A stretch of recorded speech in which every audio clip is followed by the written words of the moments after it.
1950년 당시 오스트리아는 1945년에 종식된 2차 세계대전의 지독한 상처를 복구하기 위해 힘쓰고 있던 때였습니다. 미국과 영국, 프랑스, 소련이 나누어 관할하고 있던 4개의 구역에선 군사적 개입뿐만 아니라 정치적인 수싸움도 일어나고 있을 때이기도 했죠.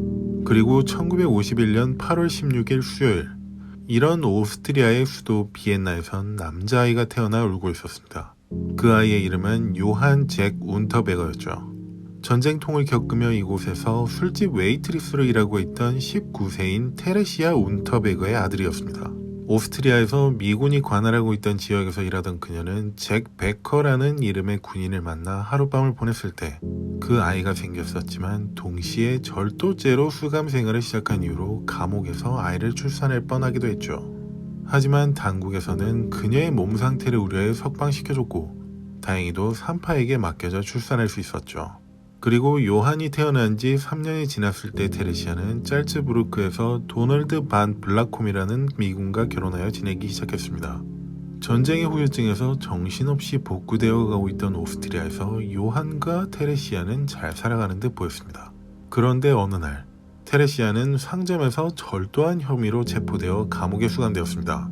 아직 3살밖에 되지 않았던 요한은 법원의 명령에 따라 친족인 할아버지에게 보내졌습니다. 아버지인 도널드는 군인이었기에 집에 들어와 지내는 시간은 극히 짧았기에 내린 결정이었죠. 할아버지의 집은 오스트리아 최남단에 있던 카린티아에 있었습니다. 알프스산을 끼고 있던 이 도시는 절경을 이루는 곳으로 크게 알려져 있어 아늑한 분위기가 느껴지는 곳이기도 합니다. 하지만 어린 요한이 지내기 시작한 할아버지의 집은 그렇지 못했죠. 어렸을 적 나는 할아버지의 작은 오두막집에 살았다. 항상 내 눈은 굴뚝에서 역류해 들어온 연기로 눈물이 흐르고 있었다. 그 집에 매번 놀러오던 여자들은 날 귀찮게 했었고 할아버지와 남자들은 포커 게임을 했다. 나는 그냥 할아버지가 만들어낸 사기꾼일 뿐이었다. 말을 제대로 하기 전부터 그에게 포커를 배웠고 다른 남자들의 패를 할아버지에게 알려주는 게 일이었다. 아저씨들의 무릎 위에 앉아 놀면서 패를 보고는 할아버지에게 눈짓을 알려주는 그런 사기꾼. 만약 일이 제대로 풀리지 않는 날이면 할아버지는 몇 시간이 되었건 날 두들겨 팼었다. 그의 주먹은 나의 선생님이었고 나는 좋은 학생으로서 배워왔었다. 그런 할아버지와 살아갔던 요한은 제대로 된 식사나 옷조차도 없었습니다. 더군다나 한창 사랑받아야 할 나이에 어머니의 따뜻한 말조차도 없었죠. 요한은 그런 상황에서 벗어나 어머니와 행복하게 살고 싶다는 생각에 틈이 날 때마다 집을 탈출하려 했었습니다. 그렇지만 너무 어렸던 탓에 얼마 가지 못하고 할아버지에게 잡혀오는 날이 일상이었습니다. 그리고 울고 있는 요한에게 할아버지는 이렇게 말했습니다. 야, 그 나쁜 년은 너한테 쓸 시간이 없다고 했어. 이 할애비가 아니었으면 넌 이미 죽은 목숨이라고. 길거리에 나가면 밥이라도 제대로 먹을 수 있을 것 같냐? 이 말을 듣고 난 요한은 오히려 하루빨리 엄마를 찾아야겠다고 마음먹고 있었습니다. 그리고 요한이 8살이 되던 해 그는 지옥같이 느껴졌던 카린티아를 벗어나 어머니와 헤어졌던 짤츠부르크로 돌아왔습니다. 오직 어머니인 테레시아를 찾고 싶다는 마음 하나로 왔던 것이었죠. 사람들에게 묻고물어 결국 어머니의 동생이자 요한의 이모인 안나 운테베거를 만날 수 있었습니다. 요한, 잘 지내니? 엄마 어디 있는지 말해주세요. 그게 궁금한 거라면 아마 모르는 게 더 좋을 것 같구나. 말씀해주세요. 여기 없단다. 그래서 어디 있는 거냐고요? 정말 모르는 게 나을 거야. 왜 알려주지 않으려는 거예요? 이모도 할아버지랑 똑같은 사람이에요. 이 세상에 없어. 네? 몇 달 전에 손님한테 죽었다고. 그 사실을 듣게 된 요한은 너무 큰 충격을 받았던 탓에 눈물조차 흘릴 수 없었습니다. 망연자실에 빠진 요한은 다시 카린티아의 할아버지 집으로 돌아왔습니다. 그리고 시간은 흘러 1967년, 요한은 16살이 되어 있었습니다. 작은 오두막에 살며 남는 시간엔 포커를 치고 포주를 하던 할아버지와 함께 살고 있던 그는 한 매춘부와 시비가 붙어 경찰에게 체포된 해이기도 했죠. 피해자는 할아버지 밑에서 일하고 있던 매춘부였는데 요한이 강간하려다 실패하자 쇠몽둥이로 두들겨 팼던 것이었습니다. 다행히도 피해자의 목숨에는 지장이 없었습니다. 어쨌든 그는 그 혐의로 감옥에서 약 1년을 보냈고 그때는 이미 매춘부들 사이에서 입소문이 나 있던 상태였습니다. 미친놈이라고 말이죠. 그때부터 그는 미친놈이란 타이틀을 증명이라도 하고 싶었던 것인지 매춘부들을 상대로 닥치는 대로 성폭행하거나 폭행하며 살기 시작했습니다. 그리고 그로부터 약 6년이 흐른 1974년 초 독일에서 태어나 살고 있던 바바라 스콜즈라는 19세 여성은 오스트리아에서 징집을 거부했던 남자친구와 함께 스위스의 수도 취리히로 도망친 상태였습니다. 남자친구는 다름 아닌 23살의 망나니 같은 삶을 살고 있던 요한이었죠. 그는 오스트리아에서 징집 대상이 되었지만 징집을 피하기 위해 독일의 이베스바흐로 도망쳐 지내고 있던 중이었습니다. 그런데 왜 둘은 독일을 버리고 스위스로 도망쳤던 것일까요? 1975년 1월 그 이유를 알 수 있는 일이 벌어졌습니다. 둘은 스위스의 바젤에 있던 한 지역 경찰에게 체포되었죠. 바젤 경찰은 약 한 달 전 독일의 이베스바흐에 있던 산에서 발견된 피해자 사건의 용의자를 그곳 경찰에게 수사 협조를 요청받아 조사하던 중 우연찮게 발견해 체포했던 것이었습니다. 피해자는 18세의 마그렛 셰퍼라는 여성이었고 자신이 착용하고 있던 브래지어로 누군가에게 목이 졸린 채 사망한 것으로 추정하고 있었습니다. 바바라와는 같은 동네에 살던 친구였죠. 그리고 요한은 오스트리아에서 이베스바흐로 도망쳐 지내고 있던 잘 알려진 망난이었습니다. 독일 경찰은 마그렛의 사체가 발견된 후 지인들을 통해 수사해 나가던 중 그녀의 친구였던 바바라와 바바라의 남자친구인 요한의 행적이 묘연해진 것을 보고 그 둘을 강력한 살해 용의자로 점치웠던 것이었습니다. 요한은 어떤 혐의에 대해서도 부정했지만 바바라는 다른 생각을 가지고 있는 듯 신문실에서 입을 떼기 시작했습니다. 작년 말이었어요. 그러니까 1974년 12월 11일 수요일이었을 거예요. 요한과 저는 프랑크푸르트에서 저녁 식사를 하고 차를 타고 이베스바흐로 돌아오고 있던 중이었어요. 그때 요한이 차를 멈춰 세우고 저한테 이렇게 말을 했었어요. 돈이 필요한데 도움 좀 줄 수 없을까? 그 말을 듣자마자 무슨 뜻인지 알 수 있었어요. 그리고 그때 우연히 집으로 걸어가고 있던 마그렛이 눈에 들어왔고 반사적으로 그녀의 집을 털자는 말을 했어요. 큰 뜻은 없었어요. 그렇게 하지 않으면 제가 요한에게 두들겨 맞을 수도 있는 상황이었으니까요. 요한은 제가 아는 사람들 사이에서 소문이 나 있던 범죄자였거든요. 어쨌든 그는 마그렛을 차로 데려오라고 얘기했고 전 곧바로 그녀에게 걸어가 재밌는 곳에 놀러가자며 얘기했어요. 그녀는 다행히도 아무런 거부 없이 저와 함께 차를 탔고 처음 만난 둘에게 서로 소개를 시켜주고 술집을 향했어요. 그때까진 분위기가 나쁘지 않았어요. 술집 옆에 차를 세운 요한은 저에게 물었어요. 바바라, 마그렛이랑 더 할 얘기가 남았어? 아니. 그럼 이제 본론으로 들어가 보자. 그리고 운전석에 앉아있던 요한은 뒷좌석에 있던 마그렛의 멱살을 잡아 획 잡아당겼어요. 마그렛은 어떻게 해야 할지 모른 채 엄청 당황스럽고 두려워하기 시작했고 뭐 하는 거냐고 물었어요. 말 잘 듣고 가만히 있으면 아무 일도 없을 거야. 그리고 요한은 제 코트에 있던 벨트를 풀러 차에서 내려 뒷좌석으로 갔어요. 그녀의 손을 뒤로 묶은 뒤 앞좌석과 뒷좌석 사이에 쑤셔넣다시피 밀어넣었어요. 대체 저한테 왜 이러시는 거예요?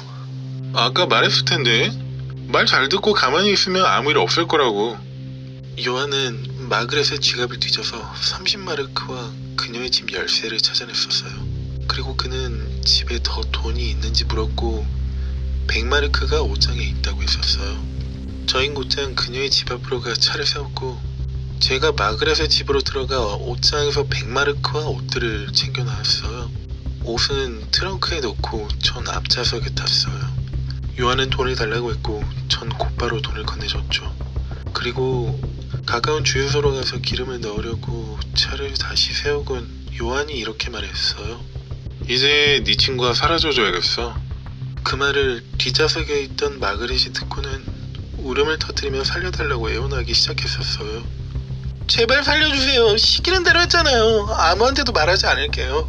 닥쳐. 제발 좀 닥치라고. 바보라, 날 어떻게 하려는 건 아니지.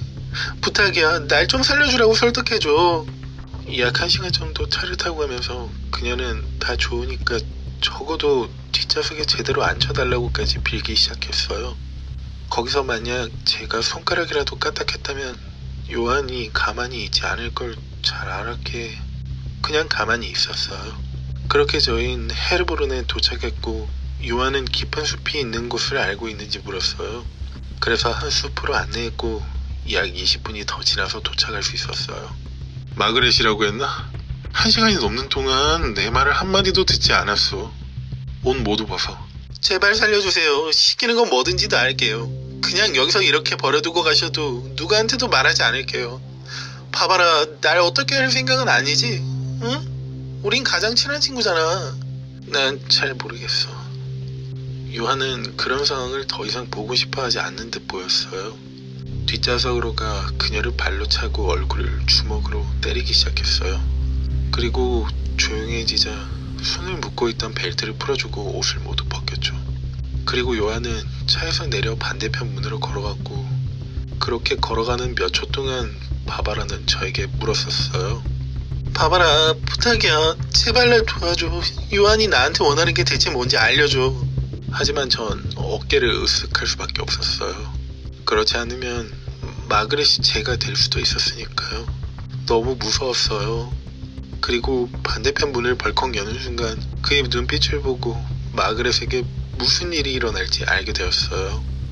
완전히 벌거벗은 마그렛을 차에서 머리채를 잡고 끌어내렸어요. 엄청 어둡고 추운 날이었는데 땅에는 눈까지 쌓여 있었어요. 나랑 같이 갈래? 아니, 전 뭘 해야 하는 건지 머릿속이 완전 하얗게 됐었어요. 너무 무서웠거든요. 요한은 그녀의 손을 다시 뒤로 묶었고 차로 돌아와 대시보드에서 철로 된 곤봉을 집어들고 갔어요. 그리고 나서 요한은 마그렛의 팔을 잡고 숲속으로 끌고 들어갔어요. 차 안에서 창문을 닫고 있었는데 정말 너무 무서웠어요. 약 15분쯤 지나서 운전석 문을 열고 차에 탄 요한의 손에는 피와 머리카락이 엉켜 엉망이 되어 있는 곤봉이 있었어요. 마그렛에게 무슨 짓을 한 거야? 이젠 그 여자가 우리를 찌를 일은 없을 테니까 안심해. 요한이 마그렛을 죽인 거라 확신했었어요. 하지만 아무것도 할 수 없었죠. 그리고 프랑크푸르트를 지나가고 있을 때 그 곤봉을 창밖으로 버리라고 하더라고요. 게다가 뒷좌석에 놓여져 있던 마그렛의 옷이랑 부츠도요. 그리고 한적한 곳에 차를 세워서 트렁크에 있던 그녀 옷가지들을 모두 버리라고 했었어요. 그렇게 한다면 가족이 실종 신고를 하더라도 경찰은 가출로 판단하고 수사가 늦어질 거라면서 저희는 스위스로 도망치면 잡힐 일이 없다고 했었어요.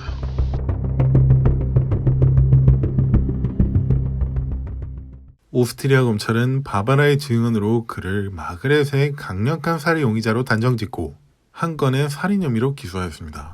하지만 피해자와 관련된 어떠한 직접적 증거도 없었기에 구속해둘 수는 없었고 몸은 자유로운 채로 재판 날짜를 기다리겠습니다.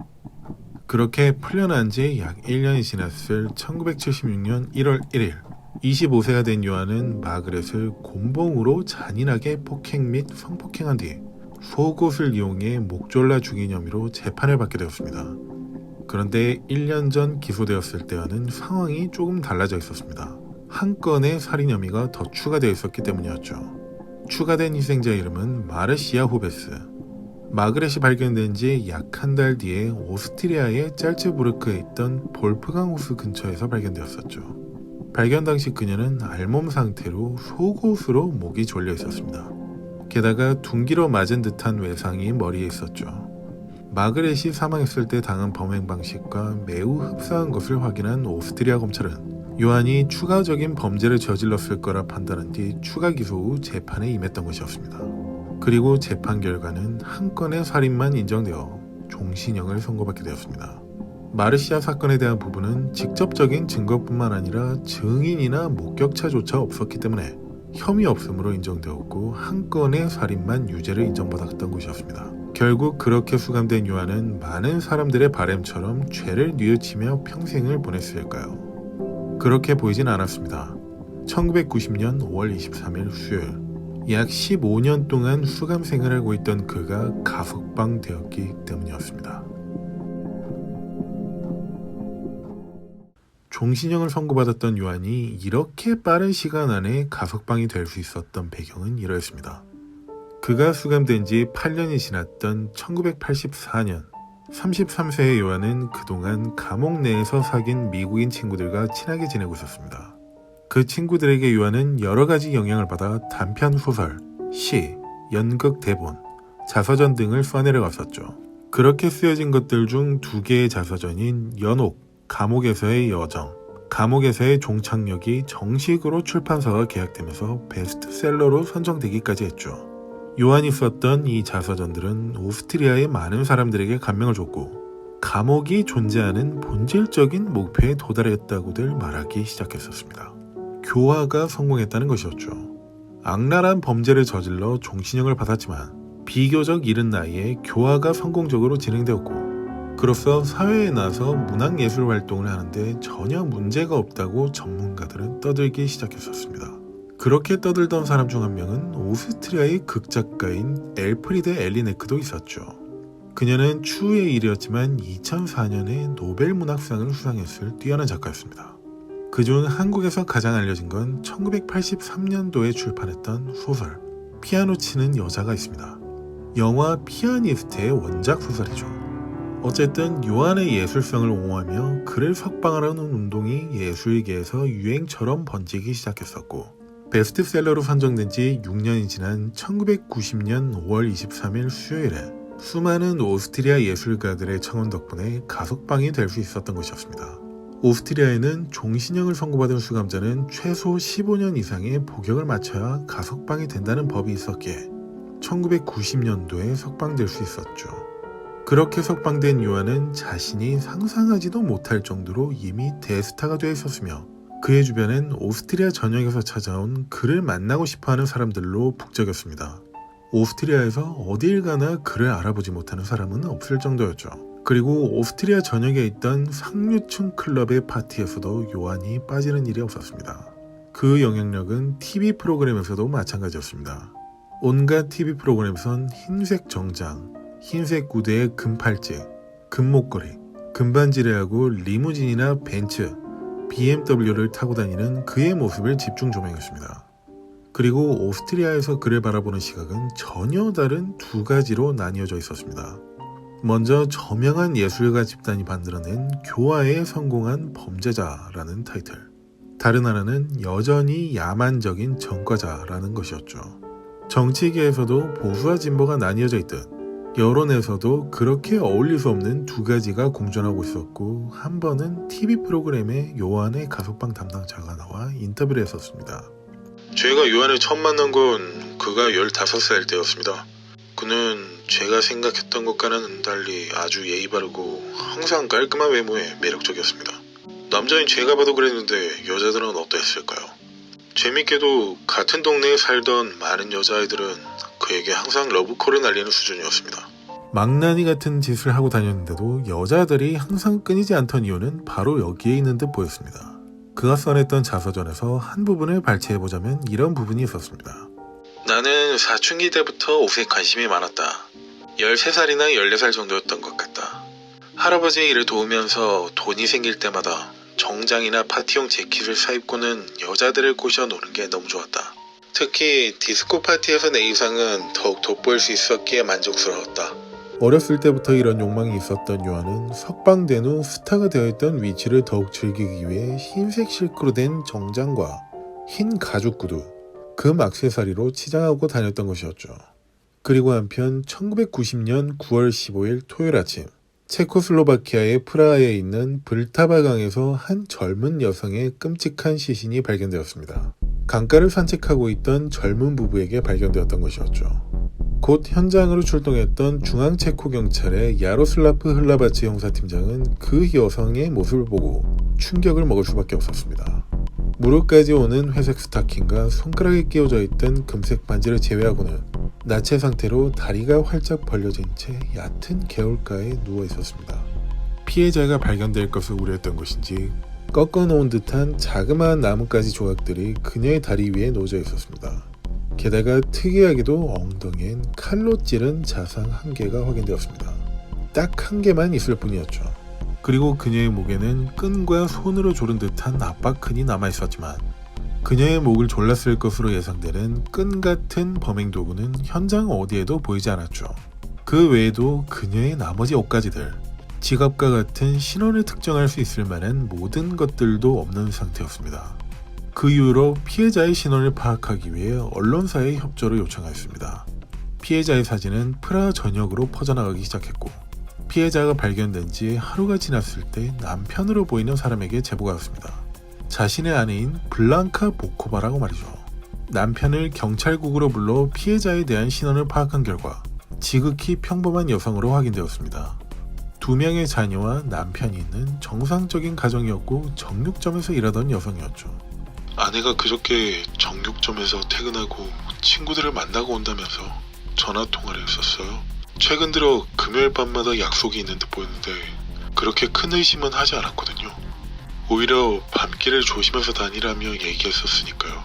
하지만 정말 이런 일이 생길 거라고는 상상한 적도 없는데 저희 집에서 고작 4km 떨어진 곳에서 이렇게 발견될 줄이야. 제 말이 씨가 된 게 분명합니다. 정말 아내에게 미안해요. 그리고 그는 그날 만났다던 친구들의 이름과 연락처를 제공해줬습니다. 흘라바치 형사는 곧바로 친구들을 모두 만나 피해자의 당일 행적에 대해 묻기 시작했죠. 그런데 이상하게도 그 친구들은 사건 날짜로 추정되는 9월 14일 금요일 밤에 블랑카를 만난 적이 없다는 대답을 해왔습니다. 저희가 블랑카를 최근에 본 건 몇 달도 더 됐을 거예요. 남편분은 여러분들을 만나러 갔다고 알고 계시는데요.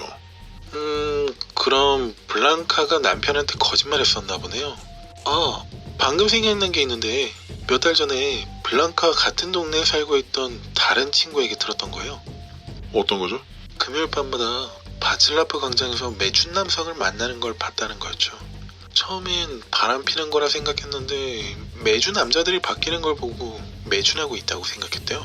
하지만 남편한테 매춘한다고 말할 수는 없으니까 아마 다른 핑계를 댈 수 있게 분명해 보여요. 바칠라프 원장이요? 감사합니다. 수사에 큰 도움이 되겠군요. 흘라바치 형사는 평소에도 매춘 여성들이 자주 활동하던 그곳으로 가서 수소문을 하기 시작했습니다. 블랑카를 알고 있는 사람을 찾기 위해서였죠. 안녕하세요. 잠시 시간 괜찮으신가요? 뭐요? 경찰이죠? 아무 말도 하지 않을 거예요. 전 중앙체코 경찰국 흘라바치 형사라고 합니다. 지금 전 매춘을 단속하러 나온 게 아니라 살인사건을 조사 중인데 혹시 이 여성에 대해 알고 계시는 게 있는지 여쭤보고 있는 중입니다. 블랑카네요. 설마 블랑카가 죽은 거예요? 이 여성을 알고 계십니까? 그럼요. 전 이제 나이가 들었는지 손님이 통 없었는데 블랑카는 예쁘게 생겨서 인기가 꽤 많았거든요. 꽃이라도 얻어먹을까 하는 생각에 평소에 말도 걸고 친하게 지내려 했었죠. 그럼 그저께 밤에도 그녀를 보셨습니까? 근데 블랑카하고 얘기도 했었던걸요. 날이 너무 추워서인지 뭐 때문인지 모르겠는데 통 손님이 없더라고요. 그래서 걘 친구를 불러서 술 마시러 간다고 했었어요. 혹시 그 친구라는 사람을 보셨습니까? 네, 이름이 마틴이라는 남자였어요. 그냥 친구처럼 보였어요. 흘라바치 형사는 다시 남편을 만나 마틴이라는 친구에 대해 물었고 결혼하기 전 사귀었던 남자친구로 알 수 있었습니다. 이것으로 흘라바치 형사는 질투 같은 감정으로 피해자를 살해했을 거라 예상하고 마틴을 용의선상에 올린 후 찾아갔습니다. 마틴 씨? 네, 누구세요? 중앙체코 경찰국 바칠라프 형사라고 합니다. 블랑카 씨에 대해 여쭤볼 게 있었어요. 블랑카 결혼한 후로 만난 적 없는데요. 혹시 불륜에 대해 걱정하시는 거라면 신경 쓰지 않으셔도 됩니다. 사실 블랑카 씨가 그저께 사체로 발견되어 살인사건으로 조사 중에 있거든요. 블랑카가 죽었다고요? 네, 아침에 발견되었는데 어쨌든 전날 밤에 같이 계셨었다고 들었습니다. 그날 펍에 가서 맥주를 마시고 그냥 대화만 했었어요. 옛날 얘기 같은 거요. 그러다 보니 그녀는 기분이 좀 나빠진 것 같더라고요. 언성을 높이면서 옛날 얘기는 하지 말자면서요. 갑자기 발끈하는 모습을 보니 저도 술을 마셨던 터라 언성이 높아졌었고 밤 11시쯤 헤어졌었죠. 그날 갔던 펍 이름과 위치를 알려드릴 테니 확인해보시면 될 겁니다. 아무 일 없이 헤어지셨다는 겁니까? 네, 그냥 술집에서 곧바로 헤어졌었어요. 어디로 간다거나 하는 말은 없었습니까? 네, 전혀요. 블랑카는 화가 나서 내빼다시피 했었거든요. 알겠습니다. 저희 수사 중에 다시 연락드릴 수도 있으니 너무 멀리 가지 않으셨으면 좋겠군요. 시간 내어주셔서 감사합니다. 이렇게 단서를 찾아가던 바첼라프 형사는 마틴이 마지막 목격자였을 거라 생각하고 조사를 이어갔습니다. 그러던 중 경찰국으로 루제나 바코바라는 50대 여성이 찾아왔습니다. 안녕하세요. 무슨 일이시죠? TV에서 살해됐다던 여성을 아는 사람을 찾고 있다는 뉴스를 보고 이렇게 찾아왔어요. 아, 피해자 신원은 이미 파악한 상태입니다. 혹시 어떤 관계시죠? 사실 전 그 여자를 아는 사람은 아니고요. 금요일 밤에 직접 만나서 얘기했었기에 기억하고 있는 거거든요. 어디서 만나신 거죠? 프라하 중앙역에서요. 어떤 오스트리아 남자가 통역을 도와달라고 해서 거기 있던 매춘부들을 만났었어요. 그 여자도 거기서 만났었고요. 몇 시쯤이었습니까? 그 여자를 처음 만났던 건 밤 11시 30분쯤 됐었을 거예요. 그 남자가 마음에 든다며 흥정해달라고 해서 대화를 좀 나눴고 15분 정도 후에 그 여자랑 남자는 함께 어디론가 갔고 저는 집으로 혼자 돌아왔죠. 그럼 부인과 그 남성은 어떻게 만나신 거죠? 전 프라하에서 작은 여관을 운영하고 있는데 그 오스트리아 남자가 다른 남자 2명이랑 투숙을 했었어요. 한 3일 정도 투숙했었는데 그날 밤 이후로 종적을 아예 감춰버렸고요. 보통 체코에는 독일어를 할 줄 아는 사람이 거의 없는데 전 여관을 하고 있다 보니까 독일어를 조금씩 공부해놨었거든요. 그러다 보니 그 남자는 저에게 관광지에 대해 묻거나 마지막엔 매춘부들이 많은 홍등가를 안내해달라는 등 그랬었어요. 혹시 그 남성이 피해자를 살인했을 수도 있다 생각하십니까? 사실 제가 이렇게 찾아온 이유가 그것 때문이에요. 그 남자는 그냥 보기에도 돈이 상당히 많은 것 같아서요. 차도 BMW였고요. 제가 가이드를 할 때마다 그 차를 타고 다녔었는데 그날은 대시보드를 열더니 권총이랑 잭나이프, 곤봉 같은 걸 보여주더라고요. 자긴 매춘을 상당히 좋아하는데 혹시 포주와 문제가 생겼을 때를 대비해 들고 다닌다고 하면서요. 당신 왜 그런 얘기를 하고 보여주는 건지 이해가 가지 않았는데 지금 와서 생각해보니 그 남자가 죽였다는 생각이 들어요. 팀장님, 죄송한데 잠시 시간 괜찮을까요? 왜? 바첼라프 광장 근처에 있는 다리 아래에서 피해자의 신분증이랑 빈지갑이 발견되었다는 소식이 들어왔어요. 행인지 발견해서 제보했는데 지금 같이 가보셔야 할 것 같습니다. 알겠어. 그럼 준비하고 있어. 부인. 좋은 정보 감사드리고 더 필요한 부분이 있으면 다시 연락드리겠습니다. 지금 좀 급한 일이 생겨서 가봐야 할 듯하군요. 네, 연락주세요.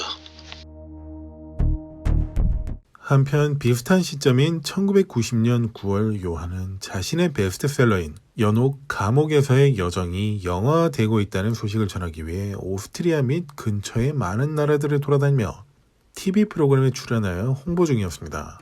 게다가 스크림 오브 피어라는 연극의 극본을 써냈던 그는 1991년 2월부터 오스트리아 전국 투어가 있을 예정이라 시간을 아주 빠듯하게 지내고 있었습니다.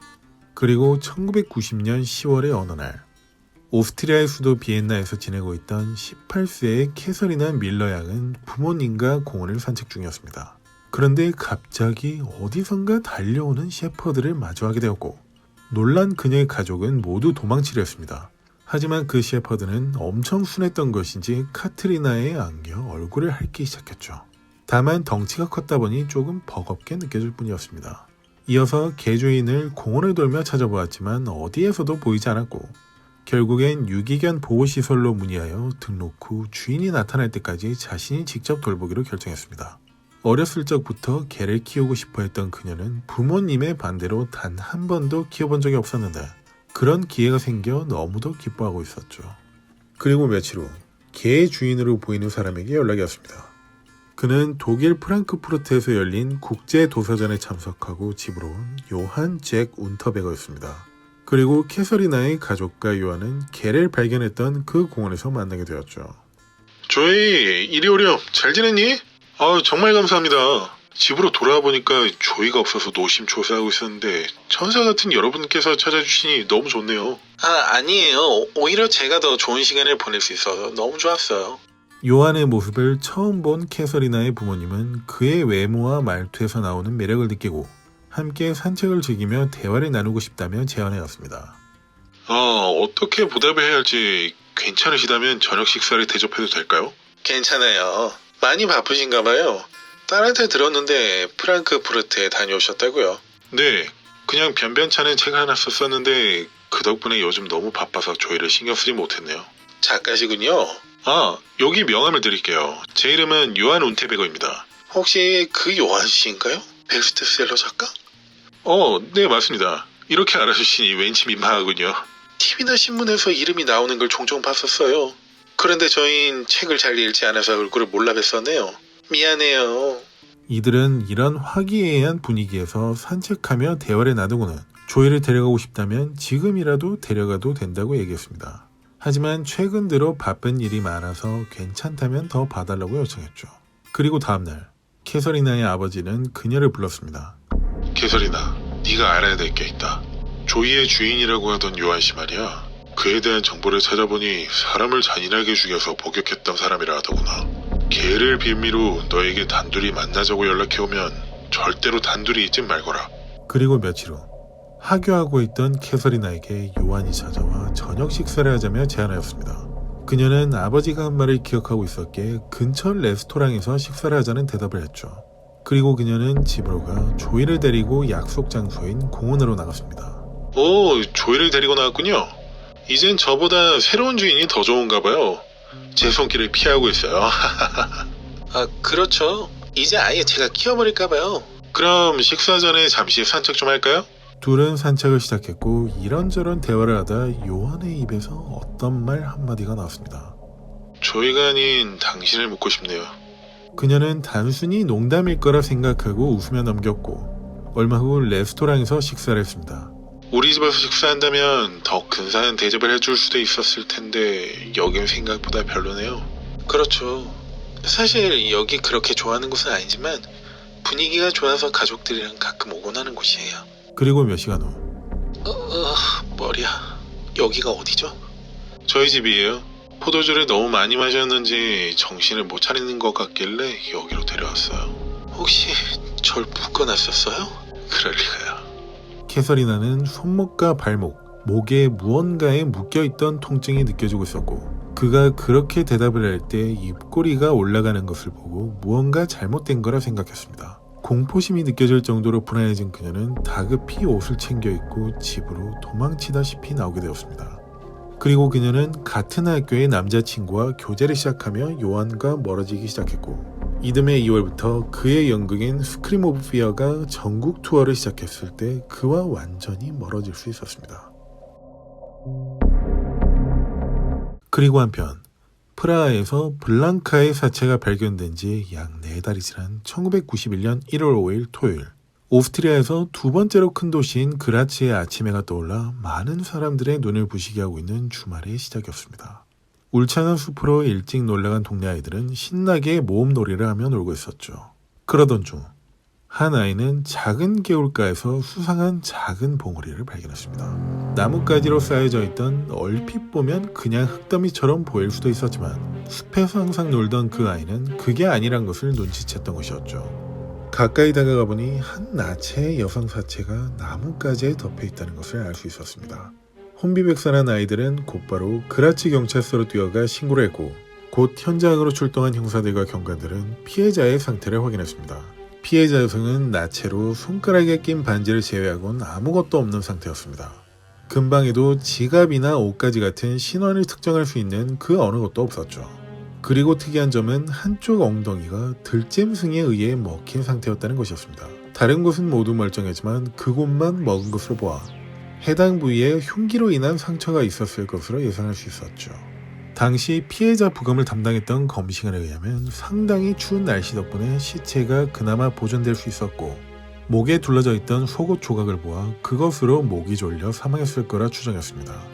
정확한 사인은 사망한 지 몇 달 정도 지난 상태였기에 확신할 수 없다고 보고서를 작성했습니다. 먼저 피해자의 신원을 파악하기 위해 그라츠 경찰이 나서려 했지만 피해자의 사체가 발견된 곳이 그라츠 외곽에 위치한 시골이었기에 젠다메리로 사건이 이관되었습니다. 젠다메리는 현재 오스트리아의 연방경찰로 통합되기 전 연방단위 치안을 담당하는 군사기관이었다고 생각하시면 될 것 같습니다. 그렇게 조사를 시작한 젠다메리 수사관들은 얼마 지나지 않아 해당 피해자의 신원을 밝혀냈습니다. 39세의 브루닐디 마사라는 매춘부였죠. 과거에 작은 절도건으로 경찰서를 자주 드나들었다는 기록이 확인되었고 그 이유를 들어 그라츠 경찰과 협업하기에 이르렀습니다. 포주와 동료 매춘부들을 탐문한 결과 그녀는 발견되기 약 2달 전인 1990년 10월 26일 금요일 밤에 출근한 후로 실종되어 있는 상태라는 것을 알 수 있었죠. 두 아이들의 어머니였기에 주말에 바칠라프 1세의 날을 맞아 아이들이랑 놀러가기 위해 돈을 착실히 모아왔다는 사실도 말이죠. 그리고 가장 유력한 용의자가 밝혀졌습니다. 프렌티스 노박이라는 40대 남성이었죠. 그는 당시 해당 그라츠 지역의 많은 매춘부들 사이에서 알려진 남성이었습니다. 그 이유는 아주 변태적인 취향을 갖고 있었기 때문이었죠. SM 플레이를 하는 것처럼 여성을 끈으로 묶어놓는 걸 좋아했으며 술이 진탕되어 있을 땐 자신의 차 헤드라이트 앞에서 나체로 춤을 추길 요구하기도 했습니다. 춤을 추고 있으면 혼자서 그 짓을 하여 욕구를 푸는 방식 말이죠. 하지만 그에게 폭행을 당했다며 주장한 사람은 아무도 없었고 단지 변태적인 취향 때문에 그를 지목하고 있었습니다. 그라츠 경찰과 젠다메리는 그를 상대로 조사를 진행했지만 알리바이도 확실할 뿐더러 직접적인 증거도 나오지 않았기에 용의선상에서 제외하였습니다. 더 이상 아무런 소득이 없자 그라츠 경찰은 언론을 이용해 목격자를 찾기에 이르렀습니다. 그러자 그녀를 평소에 알고 지냈다던 한 택시기사에게 중요한 정보를 얻을 수 있었습니다. 브루닐디와 매춘에서 잘 알고 있는 사이는 아니에요. 전 주로 그라츠산에 있는 예쁜 시계탑 주변에서 손님들을 태워갔었어요. 주로 거기서 활동하고 있던 매춘부들을 집까지 태워주곤 했는데 그 여자는 상당히 친절해서 잘 알고 있는 사이거든요. 그날이 아마 10월 26일 금요일 밤 12시 15분이었을 겁니다. 기억하고 있을 수밖에 없는 게 일반적으로 그 시각까지 손님들을 맞이하고 있는 여성들은 없거든요. 그런데 우연찮게 거기 지나가던 중에 브루닐드를 봤고 차를 세우고 집까지 바래다 줄지 물어봤었어요. 그런데 아들이랑 내일 파티가 있어서 마지막 손님만 받고 가야 된다고 얘기하더라고요.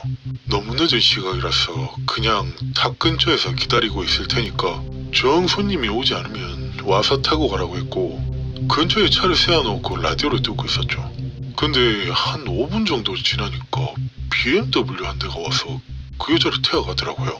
다행히 손님이겠거니 생각하고 전 집으로 돌아왔는데 그 뒤로는 보이지 않고 이상하다 생각하고 있었죠.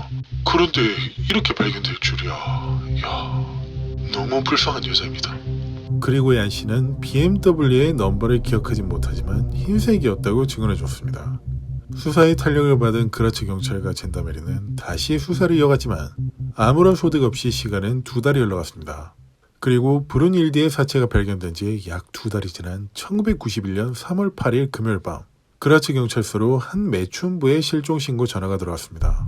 동료 매춘부인 엘프리드 슈램프를 폴스가튼 공원 옆에 있는 횡단보도에서 마지막으로 만났었고 손님 차를 타고 떠난 뒤 출근도 하지 않고 연락도 닿지 않는다고 말이죠. 그렇게 빨리 신고를 할 수밖에 없었던 이유에 대해서는 이미 언론을 통해 브룬일디 살인 사건을 접한 상태라 불안해서라고 이야기했습니다. 엘프리드는 어젯밤 10시 15분쯤에 공원 횡단보도에서 손님을 찾고 있었어요. 저도 주로 공원 주변에서 손님들을 찾아서 우린 꽤 친하다고 할 수 있는 사이였거든요. 어쨌든 제가 기억하기론 경찰차 있잖아요. 그 폭스바겐 골프 차량이었어요. 경찰차랑 같은 무늬가 있어서 제가 똑똑히 기억하고 있어요. 경찰차일 확률이 아주 높다고요. 경찰이 그녀를 태워갔다고요? 네, 지금 와서 생각해보니까 경찰차가 맞아요. 비에라 씨, 그럼 저희 경찰이 그녀를 납치라도 했다는 말씀이신가요? 제가 본 사실이 그런데 어떡해요? 정말이라니까요. 즈덴의 경사는 그 사실을 믿을 수는 없었지만 어쩌면 브룬일디 사건과 밀접한 관련이 있을지도 모른다는 생각에 사건 파일을 꺼내 공통점을 찾기 시작했습니다. 하지만 피해자가 매춘부인 것을 제외하면 용의자의 것으로 보이는 차량도 똑같지 않다는 것을 알 수 있었죠. 브룬일디를 납치해 갔을 것으로 예상되는 사람은 BMW를 탔으며 이 사람은 폭스바겐 골프를 탔으니까 말이죠. 게다가 일반적인 골프가 아니라 경찰차였다고 콕 집어서 말했으니 지덴의 형사의 입장에선 곤란한 상황이었습니다. 그렇게 안절부절하며 시간은 이틀이 지났고 수사가 진행되지 않던 것을 의식한 신고자였던 비에라는 언론을 통해 실종 사실을 퍼뜨리기 시작했습니다. 그리고 언론에선 이렇게 정리했습니다. 연쇄살인 사건의 범인은 그라츠 경찰이었다. 사실관계가 확인되지 않은 단순히 한 명의 주장으로 그라츠 경찰은 더욱 곤란한 상황이 되어버렸죠. 더 이상 수사를 하지 않는다면 그대로 자신들이 똥물을 뒤집었을 것을 우려한 그라치 경찰은 모든 경찰 병력들을 상대로 1991년 3월 7일 목요일 밤에 무엇을 한 것인지 정리해야만 했습니다. 모든 알리바이를 확인해야 언론의 의심은 없어질 수 있었으니까요. 그렇게 약 1000명가량 되는 경찰에 조사한 결과 의심을 할 만한 사람은 아무도 없는 것을 알 수 있었습니다. 그러던 중 그라치 경찰은 신고자인 비에라가 다른 언론사와 인터뷰한 기사를 접하게 되었습니다. 제가 봤던 폭스바겐 골프 차량은 정말 경찰차와 흡사하다고 될 만큼 비슷했어요. 그런데 생각하면 할수록 경찰차는 아니었던 것 같네요. 아주 옅은 노란색에 빨간 스트라이프 줄무늬가 있었고 번호판 앞자리가 ST로 시작되고 숫자 6자리가 있었어요. 그녀의 어처구니 없는 주장은 꽤 디테일한 증언으로 바뀌어져 있었죠. 그리고 해당 인터뷰를 했던 비엔나의 그 언론사는 이런 칼럼을 게재했습니다. 매춘부 살인사건 희생자 브루닐디와 엘프리드, 과거의 살인사건 용의자와 동일 인물일지도. 과거의 살인사건은 1989년 1월과 10월에 각 한 명의 매춘부 여성이 아파트에서 살해된 채 발견되었던 사건을 일컫는 것이었습니다. 이렇게 주장을 한 데에 대해서는 1989년 이전에는 매춘부와 관련된 살인사건이 거의 없다시피 했기 때문이라고 했죠. 게다가 그 언론사에선 이러한 주장을 뒷받침하기 위해 오스트리아에서 가장 권위 있는 정신의학과 박사인 에네스트 보름만 씨의 의견을 함께 실었습니다. 매춘부들을 상대로 살인을 저지르는 대부분의 살인범들은 여성 혐오에서부터 시작됩니다. 라고 시작되는 의견을 말이죠. 틀린 말은 아니었습니다. 다른 나라에서 벌어졌던 많은 매춘부 관련 범죄자들은 어렸을 적 성적 학대로 인해 여성 혐오가 생긴 케이스가 대부분이었으니까 말입니다. 이런 기사들을 보고 있던 그라츠 경찰들은 수사의 진척을 보이지 않는다면 이러한 기사를 신나게 써낼 언론이 두려워지기 시작했고 어떠한 단서라도 찾아내야 했습니다. 그리고 시간은 약 7개월이 흘러 1991년 10월이 되었습니다. 그라츠 경찰은 드디어 당시 폴스 같은 공원에서 엘프리드를 태워갔던 빨간색 스트라이프 줄무늬가 있는 옅은 노란색 골프 차량의 주인을 찾아냈죠. 그날 밤 10시쯤에 그 매춘부를 만났던 건 맞습니다. 하지만 저흰 차 안에서 짧게 관계를 나누고 헤어졌었어요. 그녀는 다시 공원으로 갔고요. 정말이에요. 주덴행 형사는 그의 차량을 압수수색했지만 혈흔과 같은 살인사건을 입증할 수 있을 만한 증거들이 나오지 않았기에 용의선상에서 제외시킬 수밖에 없었죠. 그리고 10월 5일 토요일 오후 실종되었던 엘프리드의 시신이 발견되었습니다. 그라츠 남쪽 외곽에 있던 숲에서 거의 100골이 된 채로 말이죠. 손가락에는 금반지가 끼워져 있었고 빨간색 양말을 제외한 그 무엇도 현장에서 발견되지 않았습니다. 그것으로 들짐승이 그녀의 시신을 먹어치웠을 것으로 판단했고 그곳은 도로에서 약 400야드가 떨어진 곳이었기에 범인이 그녀를 강제로 끌고 갔거나 걸어가도록 위협하고 있었을 거라 예상했습니다. 그리고 뼈의 어디에도 총상이나 칼, 둔기로 맞아 손상된 부위가 확인되지 않았기에 사인은 밝혀낼 수 없었죠. 그라츠 경찰은 브루닐디가 발견되었을 때와 상당히 유사한 점들을 정리하기 시작했습니다. 첫 번째로 피해자의 반지와 스타킹, 양말과 같이 다리에 착용하는 옷가지들을 제외한 모든 소지품은 범인이 어디론가 가져갔다. 두 번째, 피해자는 도로에서 그렇게 많이 떨어지지 않은 그라치의 숲속에서 살해된 채 버려졌다. 세 번째, 매춘부이다. 이러한 큰 틀을 바탕으로 두 건의 사건에 대한 범인은 동일인일 것이라 판단한 후 수사를 이어갔습니다. 하지만 수많은 병력들이 투입되어 몇 개월 동안 이어갔지만 추가적인 단서는 어디에서도 나오지 않았기에 미제 사건으로 분류할 것인지 고민하는 수준에 이르렀죠. 한편 비엔나의 한 언론사에서 일하고 있던 범죄 섹터 기자인 37세의 한스 브라이테거는 이 사건을 심층 있게 조사하고 있던 사람 중 한 명이었습니다. 22살 때부터 15년간 기자 생활을 했던 그는 수많은 지역 경찰과 법원 관계자들과 인맥이 있었기에 더욱 깊이 들어갈 수 있었습니다. 그런데 한스는 많은 언론사들이 예측하고 있는 예상과 다른 방식으로 생각하고 있었습니다. 과거 아파트에서 일어난 매춘부 살인사건들과 그라츠 숲에서 일어난 살인사건들의 용의자는 동일 인물이 아니라고 말이죠. 일단 아파트와 숲속은 목격자가 발생할 수 있을 만한 확률이 정반대라고 해도 될 만큼 많은 차이가 있다고 생각했습니다. 사람들이 언제나 많이 거주하고 있는 아파트, 사람들이 아주 드문 깊은 숲속이라는 차이였죠. 게다가 아파트 사건은 칼로 잔인하고 무자비하게 범행한 반면 숲속의 피해자들은 그것과 꽤 거리감이 있었습니다. 백골로 발견되었던 엘프리드를 제쳐놓고 깨끗하게 목이 졸려 사망한 브룬힐디의 상태를 바탕으로 판단해보자면 말이죠. 이러한 가정을 바탕으로 그는 사건을 계속 파헤쳐가기 시작했습니다. 그러던 중 체코슬로바키아의 국경 근처에 있던 오스트리아 지방경찰국에서 사건에 대해 조사하고 있던 날이었습니다. 거기서 예전에 신설해졌던 비엔나 경찰국 수사관인 데럴 맨슨을 만나게 되었죠. 한서씨, 잘 지냈어요? 데럴 수사관님, 어떻게 지내고 계셨어요? 그동안 통 소식을 들을 수 없어서 그만두신 건가 하고 생각했거든요. 반가워요. 그런데 여긴 어쩐 일이시죠? 몇 달 동안 언론에서 떠들고 있는 그 사건 때문에요. 혹시 그라츠 숲살인 사건을 말씀하시는 건가요? 네, 수사가 어떻게 진행되고 있는지 말씀해 주실 수 있을 만한 건이 있을까요? 그라츠 숲살인 사건에 대한 건 이미 한세 씨도 잘 알고 계실 듯하고 제가 모르고 있는 것이 있나요? 엘프리드 씨가 실종 및 살인당한 게 3월 7일로 알고 계실 겁니다. 그리고 그 이후로 비슷한 방식의 살인사건이 약 한 달 사이에 4건이 연달아 발생했었어요. 희생자들은 모두 비엔나에 있던 숲속에서 발견되었고요. 4건이나 더 발생했었다고요? 아직 공식적인 발표는 미루고 있는 상황이에요. 앞서 발생했던 건들도 수사 진행이 미진한데 만약 이런 사실을 시민들이 알게 된다면 저희도 곤란하니까요. 그럼 이걸 제가 기사화할 수는 없겠군요. 그렇죠. 전 한스 씨를 믿고 있어서 말씀드리는 거고요. 제가 비엔나에서 발생했던 사건 파일을 정리해서 드릴 테니 한번 살펴보시면 좋을 듯 합니다.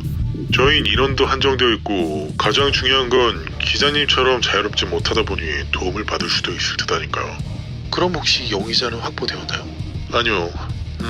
확실한 건 아니지만 한 가지 가닥이 잡힌 상태예요. 요한 잭 운테베거라는 사람 아시죠? 살인으로 종신형을 받았다가 풀려난 그 베스트셀러 작가요? 네, 그 사람이 풀려난 시점 이후로 사건들이 발생되었고 더 주목할 만한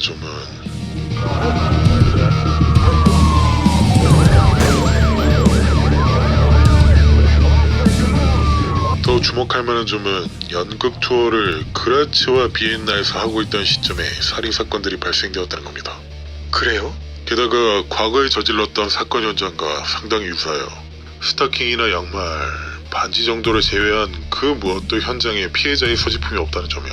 아, 그렇군요. 말씀 감사합니다. 그럼 전 사무실로 돌아가서 과거 사건과 최근에 일어났던 사건을 정리하면서 비교해봐야겠네요. 다음에 또 뵙겠습니다. 그래요. 혹시 주목할 만한 점을 발견하면 저한테 연락주세요. 그리고 허락 없이 기사로 써내시면 안 됩니다. 사무실로 돌아간 그는 먼저 타임라인을 정리했습니다. 1989년 1월 10일 게트루거 시거는 그라츠의 아파트에서 살해당함.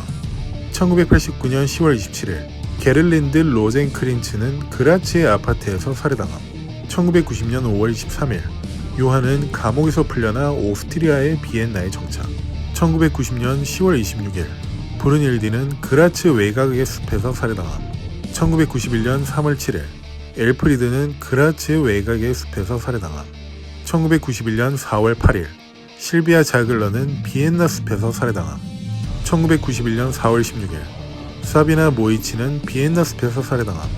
1991년 4월 28일 레지나 프렘은 아마 비엔나 숲에서 살해되었을 것. 1991년 5월 7일 카린 에로글루가 비엔나 숲에서 살해당함.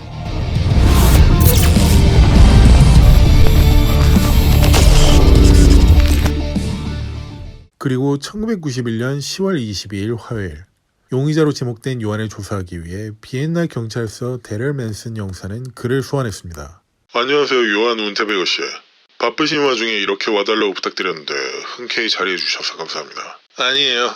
안 그래도 적지 않은 사람들이 저를 의심하고 있는 듯해서 차라리 이렇게 증명할 수 있는 공식적인 자리를 갖는 게 나쁘지 않다고 생각하고 있었거든요.